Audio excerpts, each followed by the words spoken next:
예수 내 주여 지금 내게 오셔서 떠나가지 마시고 길이 함께 하소서.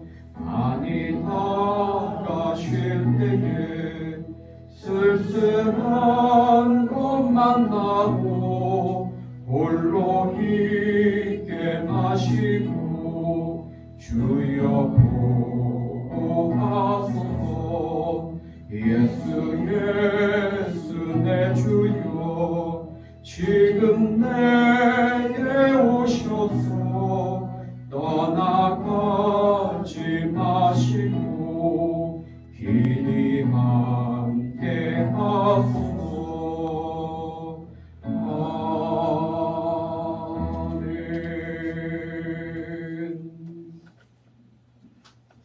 오늘 우리에게 주시는 하나님의 말씀은 역대상 3장 1절에서 4장 43절 말씀, 3장 1절에서 4장 43절 말씀입니다.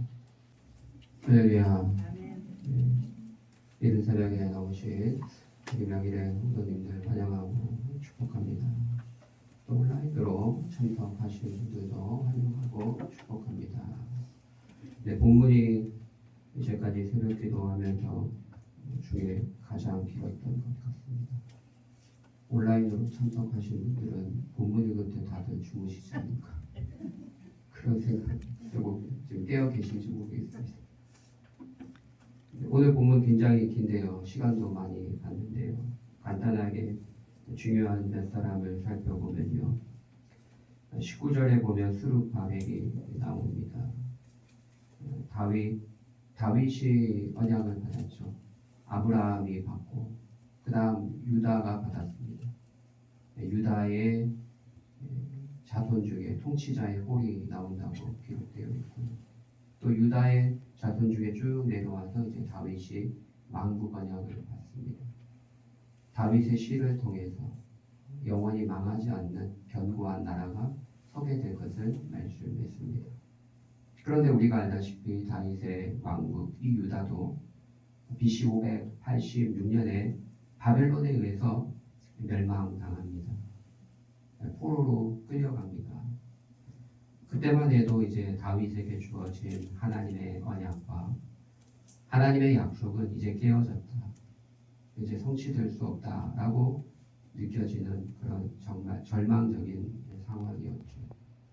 그러나 오늘 본문에 보면 17절에 보면 사로잡혀간 여고냐의 아들들 이렇게 나오는데 여고냐가 여호야긴입니다. 여호야김이 있고요. 그 다음 여호야긴이 있는데 마지막 그 시드기야도 여고냐의 형제인데 시드기야는 죽임당하고 살아있는 마지막 합법적인 왕이 바로 여호야긴입니다. 근데 여호야긴이 바벨론 포로로 끌려갔거든요. 끌려가고 이제는 다 끝난 것처럼 느꼈는데 그런데 우리가 다른 열왕기상 하나 역대기상 하의 기록을 보면 이 여호야긴이 끌려갔는데 37년이 지난 이후에 무슨 일인지는 모르겠지만 이 바벨론 왕이 그를 회복시켜 줍니다. 그래서 옥에 갇혀 있던 이 여호야긴을 풀어주고 죄수의 목을 벗기고 좋은 왕궁에서 입는 좋은 옷을 입혀주고 그리고 황제와 함께 겸상할 수 있고 큰 은혜를 베풀게 됩니다. 이를 통해서 유다 나라가 완전히 멸망한 것처럼 보였지만 그렇지 않고 회복시켜 줄 것을 그 싹이 있음을 알려주셨던 것이죠. 아니나 다를까 이제 바벨론이 멸망하고 페르시아가 등장했을 때 페르시아 왕 고레스가 칙령을 내려서 다시 유다 자손들은 이스라엘 땅으로 가서 그 나라를 회복시켜 줄 수 있도록 도와줍니다. 그래서 바벨론 포로로 끌려갔던 사람들이 3차에 걸쳐서 와서 이스라엘을 다시 재건하게 되는 것이죠. 근데 1차 때 일단의 무리를 끌고 내려왔던 그 사람이 누구냐면 바로 수룹바벨인데, 수룹바벨이 누구의 자손이냐면 바로 여호야긴, 합법적인 마지막 왕 여호야긴의 아들의 아들입니다. 즉 다윗의 후손의 사람을 통해서 수룹바벨이 권한을 가지고 총독으로서 내려와서 이스라엘을 재건함으로써 하나님의 약속이 깨어지지 않고 지속되며 성취되고 있음을 우리에게 알려주는 것입니다. 할렐루야. 하나님의 약속은 깨어지고 정말 이루어지지 않을 것처럼 보이지만 하나님께서 반드시 역사하셔서 성취하게 되는 줄 믿습니다. 그래서 다윗을 쭉 내려오면 여호야긴, 스룹바벨, 이 계보를 통해서 쭉 내려오면 누구에게 이어집니까? 바로 예수님. 예수님까지 이어집니다. 그래서 예수 그리스도 그의 시, 그 예수님을 통해서 영원히 망하지 않는 하나님의 나라가 시작되고 완성되는 줄 믿습니다. 그것이 오늘 족보 가운데 함축되어 있다라는 것이죠. 또 한 군데 살펴보자면요. 4장 9절에 보면 야베스라는 사람이 나오는데, 이 야베스의 기도는 우리 성도들이 잘 알죠. 이 야베스라는 사람도 유다 자손입니다. 근데 그 어머니가 낳을 때에 정말 죽을 뻔한 것 같아요. 너무나 수고하고 고통스럽게 이 자녀를 낳았습니다. 그래서 야베스의 이름 자체가 고통이라는 뜻입니다. 그가 출산할 때도 고통스럽게 수고로이 낳았지만 그의 이름에 걸맞게, 그의 이름의 뜻과 같이 그가 살았던 시기는 정말 암울한 시기입니다. 포로로 끌려갔다 돌아오는 중 정말 척박한 시기, 살기 어려웠던 시기입니다. 그러나 그는 어려운 현실 속에서 신세 한탄하지 않았습니다. 절망에 머물지 않았습니다. 고통 가운데 자포자기하지 않았습니다. 그는 어떻게 했습니까? 하나님이 복의 근원임을 확신하고 이 어려운 상황을 자기하고 이기고 나를 새롭게 하고 번성하게 하실 분은 하나님밖에 없다라는 그런 믿음이 있었습니다.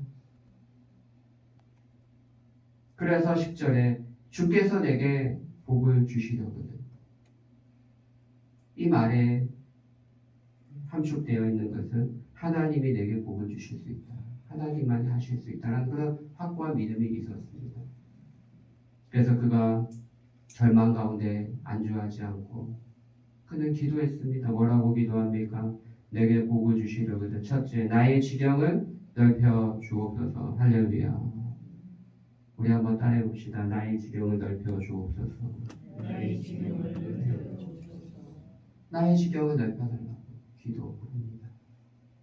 이 지경을 넓혀달라는 것은 단순히 물질적인 번영을 달라는 그런 기도는 아닐 것입니다. 그가 하나님께서 맡겨주신 사명을 삶의 현장에서 잘 감당하도록 하기 위해서 통통함을 간구한 것이죠. 나의 지경을 넓혀달라고 기도합니다. 또 주의 손으로 나를 도우사 환난을 벗어나 근심이 없게 해달라고 간구하고 있습니다. 우리가 하나님의 일을 감당할 때도 그 일을 감당할 때 큰 걸림이 되는 많은 환난과 어려운 요소들이 많이 있습니다. 그것을 제해달라고, 없애달라고 기도했던 것이죠. 우리가 빌립보서 살펴보지 않았습니까? 빌립보서에서도 에바브로디도 정말 신실한 주의 종인데 바울의 필요를 채워주었다, 정말 신실한 종이었는데 그가 정말 죽을 것 같은 그런 병에 걸렸던 모양입니다. 그래서 그가 아픈 것이 사도 바울에게도 근심이었고 염려였고 빌립보 성도들도 이 이야기를 듣고 근심했습니다. 그래서 사도 바울이 많이 기도했던 모양입니다. 빌립보서에 뭐라고 얘기합니까? 하나님께서 그 기도에 응답해 주셔서 내게 근심을 면하게 해주셨다, 그리고 회복시켜 주셔서 내게 근심을 면하게 해주셨다 라고 이야기하고 있습니다. 응답을 받았던 것이죠. 사랑하는 성도 여러분, 환난 가운데 또 근심 가운데 있다면 그 환난을 벗어나 근심을 없애달라고 기도하시기를 바랍니다. 그러면 하나님이 응답해 주십니다. 환난에서 벗어나게 하실 수 있고 또 빌립보서 4장 6절 7절의 말씀처럼 그리스도 예수 안에서 우리의 마음과 생각을 지켜주시는 분. 내게 큰 어려움이었던 큰 근심거리였던 그 근심이 더 이상 근심이 되지 않도록 우리의 마음을 정리해 주실 수도 있습니다. 아무튼 중요한 것은 우리가 절망적인 상황 가운데 주저앉거나 낭망하지 말아야 할 것입니다. 우리는 오히려 이럴 때에 복을 주시는 하나님께 두 손을 들고 간구해야 합니다. 나를 도우사 환난을 벗어나게 하소서. 내게 근심이 없게 하시고 나의 지경을 넓혀 주옵소서. 오늘 본문에 보니까 하나님이 그가 구하는 것을 허락하셨더라. 할렐루야.